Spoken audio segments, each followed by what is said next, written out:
makarating kami sa palengke, agad kong binili ang mga sangkap na gagamitin ko sa pagluluto. Si Gabriel naman ay nakasunod lang sa akin. Kagaya ng iniisip ko kanina, agaw pansin talaga siya. Panay ang tingin sa kanya ng mga tao. Bukod kasi sa gwapo ito, dahil na rin sa formal na kasuotan niya. Kumakain ka ba ng isda? Alam kong kumakain siya pero hindi ko alam kung may isda ba siyang hindi kinakain. I told you, I can eat anything. Nagpatuloy ako sa pamimili. Magkano po lahat? Tanong ko sa nagtitinda. Sinabi nito sa akin ang presyo at nang akmang magbabayad na ako ay pinigilan ako ni Gabriel. Let me pay. Umawang ang aking labi at pipigilan sana ito ngunit naunahan na niya ako. Inabot niya ang card niya sa tindera. Hindi kaagad iyon kinuha ng tindera at napatitig lamang sa card. Hinigit ko ang kamay niya. Ako na magbabayad. Kumuha ko ng bill sa pitaka ko at ibinayad iyon sa tindera bago kami umalis para bumili naman ng mga gulay. I don't let women pay for me, Ayan. Sabi niya sa akin. Oo nga, pero bisita naman kita. Isa pa, hindi tinatanggap ang card dito sa palengke. Panay lamang ang masid ni Gabriel sa aking mga ginagawa na akala mo ay pinag-aaralan niya ang bawat kilos ko. Habang nakikipag-usap ako sa isang tendera ng gulay at nakikipagtawaran, may humawak sa aking kamay. Napatigil ako sa pagkipag-usap at tumingin kay Gabriel. Kinuha niya ang mga supot na bitbit ko. Let me carry this. Hinayaan ko siyang bitbitin ng mga iyon. Hindi na rin ako nakapagprotesta because I was too mesmerized to talk. Natapos ang pamimili namin sa palengke at ngayon nga ay papauwi na kami sa bahay. Mas nag-uusap kami ni Gabriel kaysa kanina. Panay ang tanong niya sa akin tungkol sa mga pamimili ng pagkain. Ano ang tawag sa lugar na iyon? Marahan akong tumawa. Palengke. Doon kayo bumibili ng mga gagamitin niyo sa pagluluto? Hindi sa supermarket or grocery store? Umiling ako sa tanong niya. Ang mga kagaya ko, hindi kami namimili masyado sa mga supermarket o sa mga sosyal na bilihan ng pagkain. Masyadong mahal. Isa pa, mas malapit ang palengke sa akin dito. Tumango lamang si Gabriel. Nakarating din naman kaagad kami sa bahay. Nang makita pa nga kami ng driver ni Gabriel, mabilis siyang lumapit kay Gabriel upang kunin ang mga bitbit nito. Halatang ayaw niyang magdala ng ganito si Gabriel. Napanguso ako. Ibang-iba talaga ang mundong ginagalawan namin dalawa. Iba ang kinalakhan namin buhay. Kinakausap ni Gabriel ang driver niya. I will just call you once we're done here. You can go. Hindi na ako nakarinig ng kahit na anong angal sa driver. Magalang lamang itong tumango sa amin at umalis na dala ang kotse. Bakit mo pinaalis ang driver mo? Tumingin si Gabriel sa akin and there's something different about him today. Para bang mas magaan ang oras niya. Why? Ipagluluto mo pa ako, hindi ba? I can't wait to eat. Let's go. Kumabog ng malakas ang puso ko. Matagal na simula na makapagluto ako para sa ibang tao. For some reason, ginanahan ako magluto ng masarap para sa kanya. I can't wait to see his reaction. Bago kami pumasok sa loob ng bahay, tumigil pa ulit siya sa paglalakad kaya't napatigil din ako. Nilingon ako ni Gabriel and he smiled. I enjoyed what we did today. Let's do this again some other time. Biglang sumagi sa isipan ko na para kaming bagong kasal ni Gabriel at dahan-dahan pa lamang natututunan ang buhay mag-asawa. I mentally slapped myself for thinking about that. Huwag na huwag kang pupunta sa ideyang iyon, Ayan. Alam mo naman kung paano magtatapos ang meron kayo ni Gabriel, hindi ba? Kinailangan ko patuloy ipaalala sa sarili na isa lamang akong empleyado at si Gabriel ay ang aking boss. Nakatitig ako sa labas ng bintana ng kotseng sinasakyan namin ni Gabriel. Pabalik na kami ngayon sa bahay nila. Hapon na at dahan-dahan na lumulubog ang araw. Sa bahay din siya kumain ng tanghalian at pinagluto ko ulit siya. Kung wala lang siguro tumawag sa kanya sa trabaho, baka hanggang ngayon ay nasa bahay kami. Hindi mawala-wala sa isipan ko kung gaanong kasaya si Gabriel nang ipagluto ko siya. Noong umagahan, simpleng luto lamang naman ang ginawa ko. Isda at gulay lamang. Nahihiya pa akong ipakain iyon sa kanya nung una dahil mukhang hindi siya sanay. Kaya laking gulat ko nang purihin niya ang luto ko. Sabi niya ayun daw ang pinakamasarap na pagkain na natikman niya. Noong tanghalian naman, kita ko kay Gabriel ang excitement na matikman muli ang luto ko kaya mas lalo akong ginanahan. Naubos ko lahat ng pinamili ko sa palengke at ipinagluto siya ng iba't ibang putahe. Kitang-kita ko ulit ang paglightan ng mukha niya. Masarap ba? Yun ang tanong ko sa kanya habang pinapanood ko siyang kumain. Yes. Kagaya kanina, ito na ata ang pinakamasarap na pagkain na tikman ko. Pinamulahan ako sa sinabi niya kaya kinailangan kong yumuko upang hindi niya mapansin. Nagpanggap na lamang ako na busy sa pagkuha ng pagkain. Binubolo mo naman ako. Normal na pagkain lamang yan. Sabi ko habang pinipilit pa ring itago ang nararamdamang tuwa. It's not about the taste of the food or what kind of food you feed me, Ayan. Doon na ulit ako ng taas ng ulo. Tinignan ko siya at nakatingin din siya ng diretso sa akin. It's about how you prepare it for me. I ate luxurious food, but I never felt fulfilled or satisfied. This is different. Gusto ko pa sanang linawin niya sa akin ang mga sinabi niyang iyon kanina pero mas pinili ko na lamang na hayaan iyon at hayaan din ang isipan kong mag-isip ng iba't ibang meaning tungkol sa sinabi niya. Hindi ko tuloy na malaya na napapabuntong hininga na pala ako. Still, hindi ko akalain na may makikita kong ganoong side ni Gabriel. Most of the time kasi suspicious siya sa akin. Yung tipo ng tao na dinadaan sa ngiti ang lahat pero may kilabot na dala at hindi mo alam kung anong susunod na gagawin dahil hindi mo mabasa ang iniisip niya. Tinignan ko si Gabriel. Abala pa rin siya sa pakikipag-usap niya sa telepono at mukhang may inasikasong problema. Alright, give me an update later. I'll end the call now. He's very professional. Kapag trabaho, trabaho talaga. Ibinaba niya ang telepono at ako naman ay hindi ko mapigilan na pagmasdan ng bawat galaw niya. Naabutan niya na nakatingin ako sa kanya. May problema ba? Tanong ni Gabriel. Agad akong umiling. Wala naman. Ngumising siyang muli habang nilalaro ang kanyang cellphone sa kanyang kamay. Iisipin ko na may gusto kang mangyari kaya mo ko tinititigan. Laglag ang aking panga sa sinabi niya. Ang dami kong gustong sabihin pero kahit isa ay walang lumabas mula sa aking bibig. Tumawa si Gabriel at umiling. But not today. I know you're still sore. Nag-init ang pisngi ko. Napatingin ako sa driver. Iniisip na naririnig niya ang mga sinasabi ni Gabriel. Huwag kang magsalita ng ganyan. Lalo na kapag may ibang tao sa paligid. What? Nahihiya ka? What a shy girl. Madalas mang asar si Gabriel. Kapag nasa mood siya, parating niya talaga akong tinutukso. Nag-iwas ako ng tingin sa kanya. Hindi ko napapansin na nakanguso na pala ako. Naramdaman ko ang paghawak ni Gabriel sa aking baba at ibinaling niya ang ulo ko sa kanya. Don't touch. It makes me want to kiss you. Dahan-dahan niyang inilapit ang kanyang mukha sa akin. Nataranta ako at napapatingin sa driver. May ibang tao dito pero ginagawa ni Gabriel ang ganito. Gabriel, sandali lang. Mabilis ako ng isip na sasabihin sa kanya para mapatigil siya. Naalala ko tuloy ang nangyari kagabi. Pinuntahan nga pala ako ni Miss Nina kagabi. Natigilan si Gabriel paglapit sa akin. Tinitigan niya ako at may nag-iba sa ekspresyon ng mukha niya. Binitawan niya ako at namistan siya. Biglang nagsisi ako dahil pinalayo ko lamang siya sa sinabi ko. How did you know her? Umayos ang aking pagkakaupo bago sagutin ang katanungan niyang iyon. Nagpakilala siya sa akin kagabi. Hindi ba at siya yung kasamang babae nung unang best tayo nakita? Hindi ako sigurado kung natatandaan niya nga pa iyon pero sinabi ko pa rin. What did you say? Halatang nawala na siya ng pakaalam kung ano sasabihin ko pero nagtatanong pa rin. Nagdadalawang isip ako kung sasabihin ko sa kanya pero sabi ko rin naman sa sarili ko kagabi ay sasabihin ko naman talaga kay Gabriel ang nangyaring iyon. Gusto niyang layuan kita. Mukhang may misunderstanding siya sa kung anong relasyon nating dalawa. Hindi ko na naituloy ang aking sasabihin nang bigla siyang tumingin sa akin. Napapitlag ako dahil sa intensidad ng pamamaraan niya ng pagtingin. Halata ang pagdaan ng galit sa mga mata niya. But I can feel that he is not angry with me but to someone else. What? Iniisip ko na baka hindi niya narinig ang sinabi ko kanina kaya inulit ko na lang. Iniisip niya ata na isa ako sa mga babae mo. Mukhang nagsalos. Klinaro ko naman sa kanya na wala akong ganoong klaseng relasyon sa'yo pero hindi siya naniwala.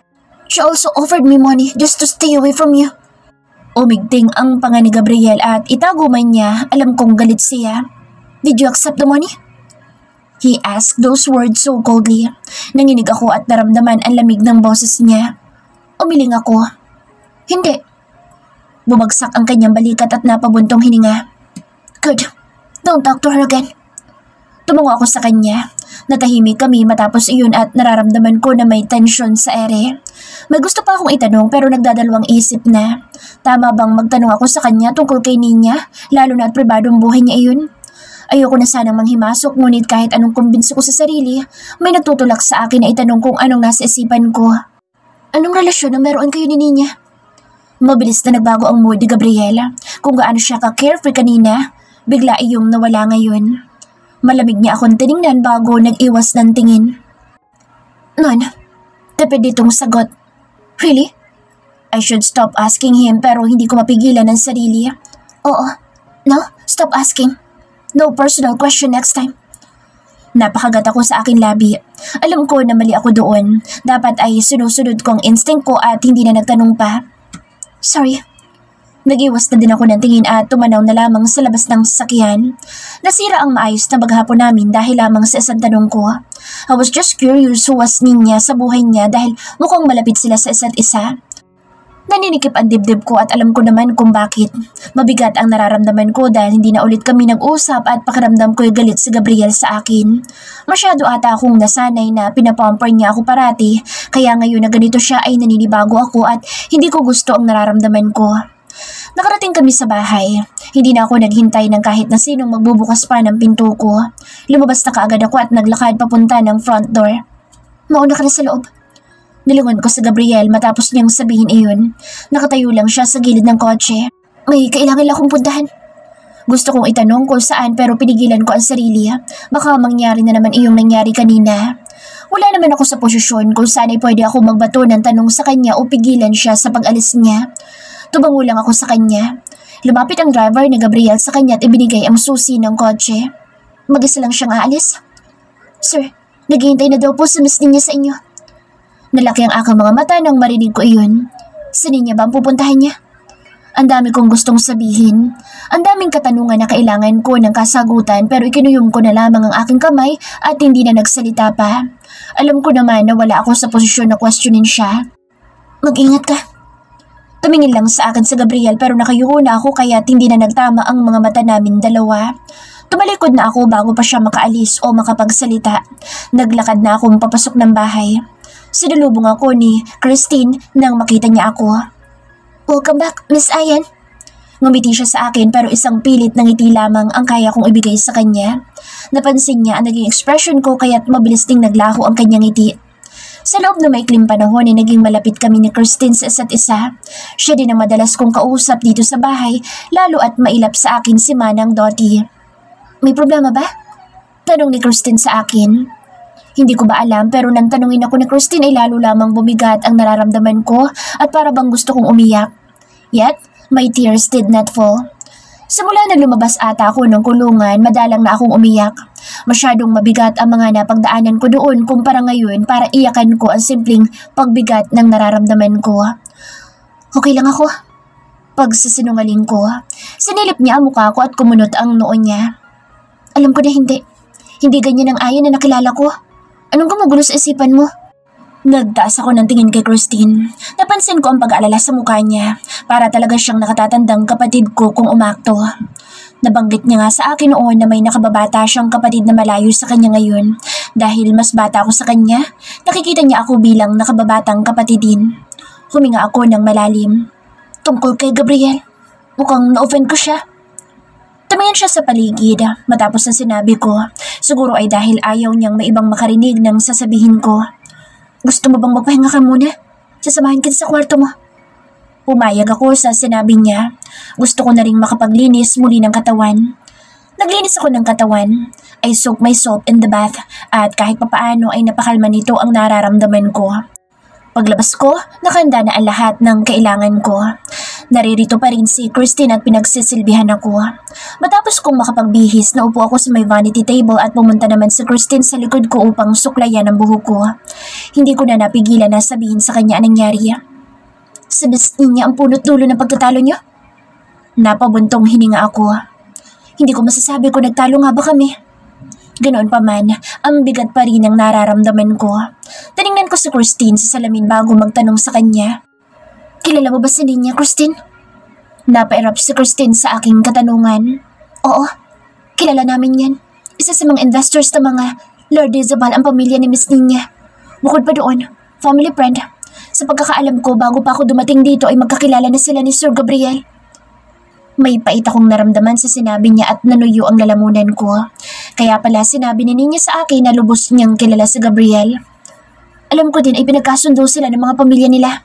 Alam na Miss Nina ang mga pambababae ni Sir Gabriel, kaya komportable talaga si Sir Gabriel sa kanya. Okay lang kay Nina na nambababae si Gabriel kahit na ipinagkasundo na sila? Nagkibit balikat si Christine. Ewan ko, iba din ang kutob ko sa kanya eh. Pakiramdam ko, sinasabi niya lang na okay siya sa mga ginagawa ni Sir para makuha ang loob nito. Tapos ay may ginagawang patalikod.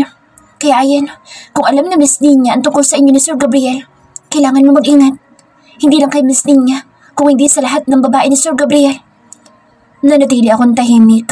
Hindi ko alam kung anong sasabihin ko. Nangangapa ako sa mga salita. Patuloy sa pagsuklay sa buhok ko si Christine. Nakita ko siyang napangiti habang pinagmamasdan ng refleksyon ko sa salamin. Bakit ka nakangiti? Tanong ko dito. Naisip ko lang, hindi kaya gusto mo na si Sir Gabriel kaya curious ka na sa buhay niya? Basta pa lamang din sa mga ikinikilos mo. Pakiramdam ko'y dahan-dahan ka nang nahuhulog sa kanya. Ikinabigla ko ang sinabi niya. Hindi ko inaasahan na marinig iyon. Kahit kailan kasi ay hindi ko naranasan na makaramdam ng matinding emosyon para sa ibang tao bukod sa malalapit na kaibigan at sa pamilya ko lamang. Nagkaroon man ako ng crush, alam ko na literal na paghanga lamang iyon at hindi lalalim pa. Kaya ang marinig na may gusto ako o nararamdaman kay Gabriel ay nakakagulat. Hindi ko nagawang makaangal. Para bang kung itatanggi ko iyon, hindi rin tama. May gusto ako kay Gabriel?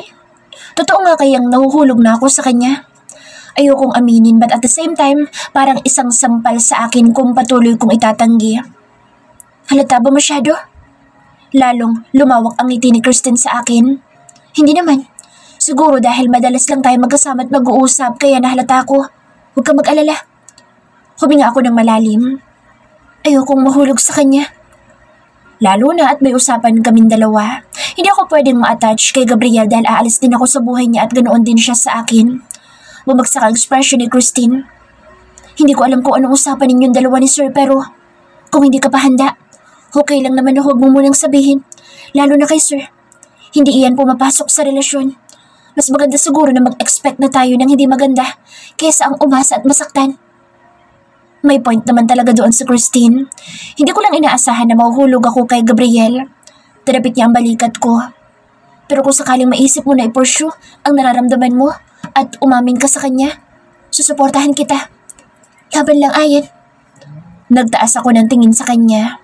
Ngumiti ako sa kanya at tumango. Sinabi ko sa sarili ko na pag uwi ni Gabriel, makikipagkita ko sa kanya at titingnan ko kung anong mararamdaman ko. Nang sa gano'y malinawan ako kung gusto ko ba talaga siya. I waited for him to go home. I waited and waited. Unfortunately, nalaman ko na hindi umuwi si Gabriel ng gabing iyon. Did he spend the night with Nina? Bumagsak ang kalooban ko na maisip iyon. Napahawa ako sa dibdib at tinawanan ang sarili. I guess, ito na ang kumpirmasyon na may nararamdaman nga ako sa kanya.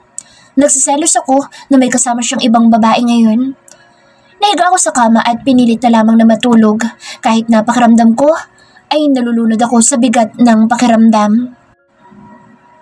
Mabigat ang aking mga mata dahil hindi ako nakatulog ng maayos kagabi. Puyat ako dahil hinintay ko si Gabriel na umuwi para lang malaman na hindi siya umuwi. Bumangon ako at naglakad papunta sa loob ng banyo. Agad akong naligo dahil may pasok pa ako ngayon. Habang nasa ilalim ng shower at hinahayaan na bumagsak sa aking katawan ng tubig, iniisip ko kung nagpalipas ba ng gabi si Gabriel kasama sa Nina. Ipinikit ko ang aking mga mata para maialis ang isiping iyon pero lalo lamang lumala dahil mas luminaw sa imahinasyon ko ang makamundong ginagawa nilang dalawa kung sakali. Sinampal ko ng mahina ang sarili. May gusto ako kay Gabriel pero hindi ibig sabihin nito ay may karapatan na ako sa kanya. Hindi ko pwedeng limitahan ang kanyang kilos dahil lamang may agreement kaming dalawa. Pwede siyang makasiping sa ibang babae kung hindi niya gustong makapag-sex sa akin because there's nothing that's limiting his movement. Oh, ang bigat sa pakiramdam na isipin iyon. Mahirap pala talaga ngayong aminado akong gusto ko si Gabriel. Panay ang aking buntong hininga. Natapos ako sa paliligo at nagbihis na. Mas tumatagal ako sa shower ay mas lalo lamang kung ano-anong iniisip ko. Good morning, Ayan. Binati ako na Christine.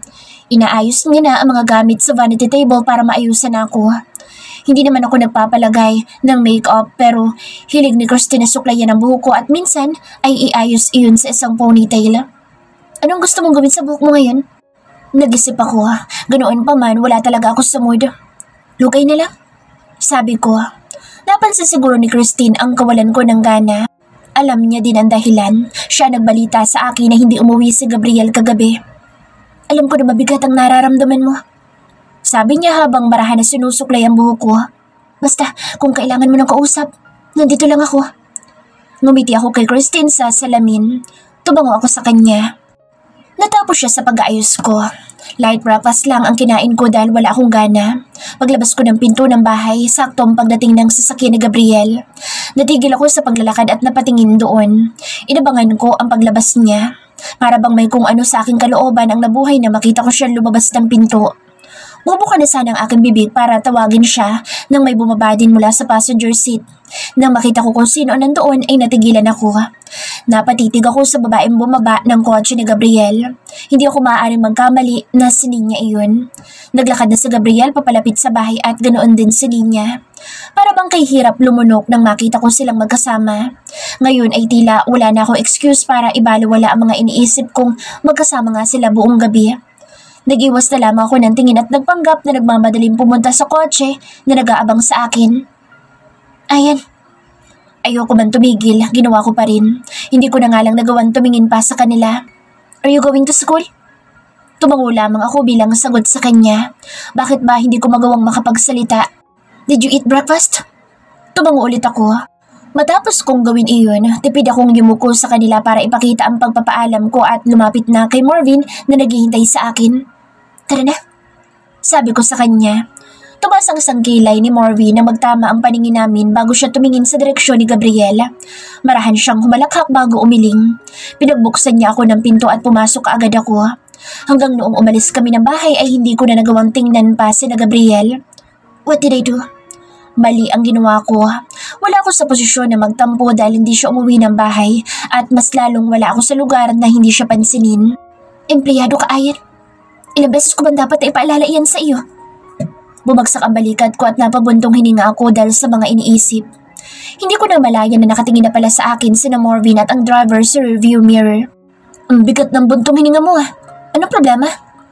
Nagtaas ako ng tingin sa kanya at sinalubong ko ang tingin ni Marvin sa akin. Wala naman. Tumingin ako sa labas ng kotse at tiningnan na lamang ang mga nadadaanan namin. Marahan ulit na tumawa si Marvin. Alam ko kung ano. Selos yan, sabi ni Marvin. Sinuko niya pa yung driver. Hindi ba, Kuya William? Selos yan? Tumango pa si William bilang pagsang-ayon. Nagsalubong ang aking kilay dahil sa tila pangaasar nila at mga banat na sinasabi ni Marvin. Naku, ang problema walang gamot sa pagiging babaero ni Sir Gab. Kahit sinong babaeng ipakilala mo dyan, hindi yan magtitino. Hindi pa rin ako nagsalita. Hinayaan ko na lang si Marvin. Aaminin ko naman na kahit papaano ay naging close na rin kami ni Marvin. We have this platonic relationship. Walang mali siya. Basta ang payo namin sa iyo, Ayan, kahit na ano mangyari, huwag kang aamin kay Sir Gab. Dahil kapag nalaman niya iyan, masasaktan ka lang talaga at hindi na maibabalik ang kung anumang relasyon na meron kayo ngayon. Itago mo na lang hanggang sa hukay ang feelings mo kung gusto mo pang magtagal na makasama siya. Nakita ko din ang pagsang-ayon ng driver. Napanguso ako at muling tumingin sa labas ng bintana. Wala din naman akong balak na umamin. Hindi kagaya ko ang dapat manatili sa tabi ni Gabriel. Nandito lang ako para sa isang role. Pag natapos ko iyon, aalis na ako. Walang magpapabago ng plano ko kahit pa ang nararamdaman ko para kay Gabriel. Nakarating kami sa school. Yun man, ang itatak ko sa isipan ko, ang hirap mag-focus. May mga pagkakataon na iniisip ko kung anong ginawa ni na Gabriel at Ninya sa buong magdamag. Siyempre, tinatanong pa ba yan? Sa isang taong kagaya ni Gabriel na sobrang taas ng libido, malamang ay nag-sex sila ni Ninya. Magandang babae din iyon at sexy. Hindi tatanggihan ni Gabriel ang grasya. Mas lumala lamang ang nararamdaman at iniisip ko nang maalala ko sinabi ni Christine. Pinagkasundo sila Ninya at Gabriel ng kanilang pamilya. Kung may mas karapatan kay Gabriel, si Ninya iyon at hindi ako. Hindi ko na malaya na napabuntong hininga na naman ako. Ang lalim na naman nun ah. Kumakain na kami ng lunch ngayon ni Marvin. Siya lamang ang sinasamahan ko dahil bukod sa siya lamang ang pinagkakatiwalaan ko, alam ko na may ibang motibo ang iba kaya gusto nilang mapalapit sa akin. May iniisip lang. Nakatitig lang ako sa pagkain ko. Nakailang subo lamang ako at parang nawalan na naman ako ng gana. Hulaan ko. Panimula niya habang marahang tumatawa. Si Sir Gab? Tinignan ko lamang si Marvin at hindi na nagsalita pa. Okay nang nararamdaman niya na si Gabriel nga ang dahilan pero hindi na para sabihin ko pa sa kanya ng harapan at kumpirmahin yung iniisip niya. Seryoso ako na mas magandang huwag mo nang ipaalam. At kung kaya mo, kalimutan mo na lang din. Tinitigan ako ni Marvin at maya-maya pa'y ngumiti sa akin. Pero hindi rin naman masamang tingnan kung tama ang hinala ko. Nagsalubong ang kilay ko dahil sa sinabi niya. Anong ibig niya sabihin? What do you mean? Makahulog ang ngumiti si Marvin sa akin na akala mo'y natutuwa sa reaksyon ko. Uy, interesado siya. Inismiran ko ito dahil sa pang-aasar na ginawa niya. Inirapan ko si Marvin. Huwag mo sabihin kung ayaw mo. Hindi naman ako interesado. Kahit gusto ko talagang marinig kung anong gusto niya sabihin. Tumayo si Marvin at lumipat sa tabi ko para makausap niya ako sa mahinang boses. Pagsilosin natin? Nakakunot ang akin noon nang marinig ko ang sinabi niya. Masama ang tingin ko sa kanya habang siya ay taas baba lamang ang kilay at may nakakalokong ngiti sa kanyang labi. Pagsilosin? Narinig mo ba sinasabi mo? Sa'yo na din ang galing na hindi ganoong klase sa Gabriel. Hindi siya magsiselos. Lalo na kung para sa akin. Isa pa, wala akong oras sa ganyan. Hindi naman ako pumasok sa buhay ni Gabriel para maghanap ng love life.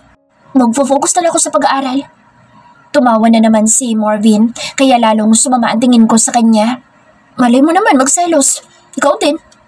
Inirapan ko lamang si Marvin at nagpanggap na abala sa pagkain. Tumayo siya mula sa tabi ko. Basta, ikaw umano ko sa lahat. Pakiramdam ko ay kaya mong mag-iba yung matigas na yelo na nakapalibot sa puso ni Sir Gab. Kapag kailangan mo ng tulong, lagi mong tatandaan na nandyan lang ang offer ko. Kinindatan niya pa ako bago siya magpaalam na mauuna nang umalis. Napailing ako at tinitigan na naman ang pagkain. Paano mo pagsasalosin ang isang taong wala namang pakialam sa'yo? Isa pa, sa dami ng babaeng naghahabol kay Gabriel at handang ibigay ang kanilang sarili dito. Sino ba naman ako? Hindi ko naman gusto na makihati pa sa mga babae niya. Kung susugal na lang din naman ako sa pagmamahal, gusto ko ay ako lamang at nag-iisang babae lang sa buhay na lalaking karelasyon ko. Maagang natapos ang klase kaya pauwi na ako ngayon sa bahay. Kasama ko pa rin si Marvin at makahulugan siyang tumitingin sa akin. Inirapan ko na lamang siya sa tuwing nangyayari ang ganoon. Nakarating kami sa bahay. Nang pinagbuksan ako ng pinto ni Marvin ay bumulong ito sa akin. My offer is still on the table. Sinamaan ko na naman siya ng tingin. Bago pa ako makapagsalita ay bumukas ang front door kaya't hindi ko na naituloy ang binabalak na sabihin. Lumabas si Gabriel at si Diego. Nag-uusap silang dalawa pero napatigil nang makita kami. Naabutan ni Gabriel na malapit ang mukha ni Marvin sa akin. You're early. Saad ni Gabriel. Hindi siya nakatingin sa akin at nakatitig ito kay Marvin. Oo, boss. Maagang natapos yung klase namin. Tumingin si Marvin sa akin. Paano? Ayan. Mamaya na lang sa kwarto mo. Doon ba natin tatapusin na ibang homework natin? Napalingon ako kay Marvin dahil sa sinabi niya. May homework kami, oo. Ngunit hindi ko maalala na gagawin namin iyon na magkasama at sa kwarto ko pa. Ha? Nginitaan lang ako ni Marvin. Nakuha ko kaagad ang sinabi niya. Hindi man ako payag sa gusto niyang pagsulosan si Gabriel dahil hindi naman iyon mangyayari. Sinakyan ko pa rin ang sinabi niya. Okay. Kung hindi lang namin kaharap si na Gabriel, malamang ay humahagalpak na sa tawa si Marvin. Hindi siya malakas na tumawa pero kitang-kita ko sa kanyang ngiti ang pagkatuwa. Sige. See you mamaya. Naglakad na akong papunta sa front door. Nanatiling nakatayo doon si na Gabriel. Hi. Tipid na pagbati ko sa kanya bago lagpasan ito. I wonder if Nina is still here. Bakit ko ba hinahanap tapos ay bibigat lang din naman ang nararamdaman kapag nakita? Hindi ko narinig na nagsalita si Gabriel pero pagpasok ko sa bahay, may humawak sa aking braso. Napalingon ako sa kanya at nakita ko si Gabriel. Blanco ang ekspresyon ng mukha niya at sobrang nakakakilabot ang nakapaloob na emosyon sa mga mata niya. Bakit? Naguguluhan ako kung bakit niya ako pinigilan. May kailangan ba siya sa akin? Marvin's going to your room? Naalala ko yung sinabi ni Marvin. Wala na ako nagawa kaya't sinakyan ko na lang ulit iyon. Oo, may mga homework kami mula sa ibang subjects kaya tatapusin namin mamaya. Hindi naman din may pagkakaila na matalino si Marvin. May ibang subjects na mahina ako at siya ay makatutulong sa akin mamaya. Lalong nagdilim ang ekspresyon ng mga mata ni Gabriel. No man is allowed in your room. Kung gusto niyo mag-aral ni Marvin, dito kayo sa living room o sa lugar na may makakakita sa inyo. Ikiniling ko ang ulo ko sa sinabi niya. Pero pwede ka sa kwarto ko at lalaki ka. I didn't mean anything with that. It just slipped from my mouth. Umikting ang panga ni Gabriel. Mukhang napikon ko siya sa sinabi ko. I am the only one who's allowed to enter it. Do you understand? Tinignan ko si Gabriel na para bang naguguluhan pa ako. Do you don't understand, Ayan? Bahagyang tumaas ang kanyang boses. It's so unusual for him to raise his voice dahil lang sa ganito. Dahan-dahan akong tumango sa kanya. Good grief! Binitawan niya na ako matapos sabihin iyon. May gusto pa sana ako sabihin pero hindi ko na rin naituloy dahil dumating si Diego.